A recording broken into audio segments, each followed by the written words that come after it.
একবার আল্লাহ বলে না, বলো। অথচ তোমার যৌবনের বাহাদুরি কার দেওয়া? আল্লাহ। জোরে বলো, আল্লাহ। যৌবনকে দিছে আল্লাহ। তুমি যে পোলাগঞ্জে বাহাদুরি দেখাও, এই যৌবনকে দিছে আল্লাহ। সারা দিনে তো একবারও আল্লাহ বলে না। এই পোলাগঞ্জের মানুষগুলা বলুক সারাদিন কাটটা খায়, আল্লাহ। আল্লাহ। কানগুন খান। আল্লাহ।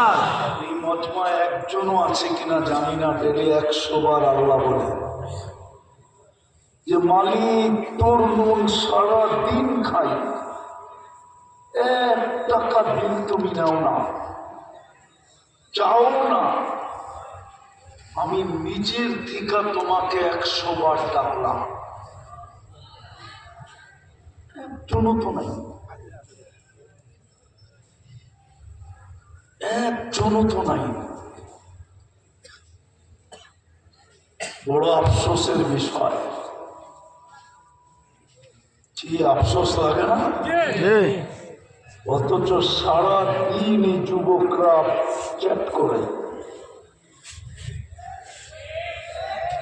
ঠিক না? চ্যাট ছিল, সারাদিন গান শোনে ইয়ারফোন দিয়া, সারাদিন SMS পাঠাইতে থাকে,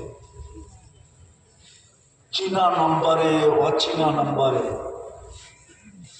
নিয়ত থাকে যদি লেগে যায়।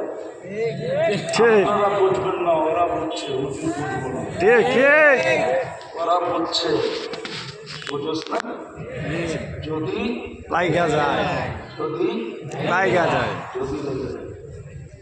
কিন্তু সারাদিনে একবারও আল্লাহ বলে না। অথচ বাহাদুরি দেখায় আল্লাহর দেওয়া যৌবন দিয়া, পুরুষ বাহাদুরি দেখায় আল্লাহর দেওয়া পুরুষত্ব দিয়া, নারী বাহাদুরি দেখায় আল্লাহর দেওয়া নারীত্ব দিয়া, টাকাওয়ালা বাহাদুরি দেখায় আল্লাহর দেওয়া টাকা দিয়া, ধনী বাহাদুরি দেখায় আল্লাহর দেওয়া ধন দিয়া। কোরআন বলে আগনা, আল্লাহ বলে আমি ধনী বানাই যাকে মনে চায়, আফকার আমি ফকির বানাই যাকে মনে চায়। এই জন্যই তো কবিতা লিখতে, এই জন্যই তো কবি কবিতা লেখছেন, সকাল বেলার ধনীরে তুই ফকির, সন্ধ্যাবেলা, সন্ধ্যাবেলার ধনীরে তুই ফকির সন্ধ্যাবেলা। নদীর এপার ভাঙ্গে ওপার করে, এই তো নদীর খেলা।